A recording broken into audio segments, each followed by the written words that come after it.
Butternut squash is in season and I want to show you how to prepare it, how to make a beautiful sauce from it, and how to pair it with a fantastic risotto. First of all, we're going to start by roasting the butternut squash. The bottom part, we're going to use it for a sauce, and the top part, we're going to dice it and roast it.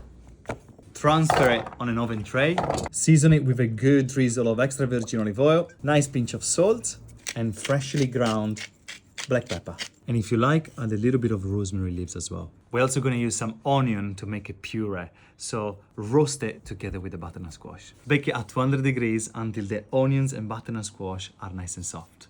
Dice the pancetta nice and small and then place it in a cold pan. Turn the heat on to a medium and slowly render the fat.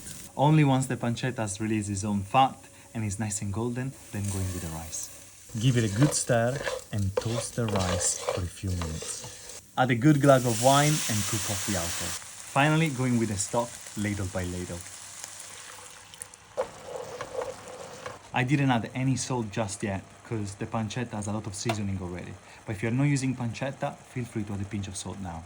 The squash and the onion is fully cooked and we're gonna make a beautiful sauce from it. Onions, the squash, but just the wedges. A bit of grana padano cheese, a little bit of stock, and blitz it all together until nice and smooth.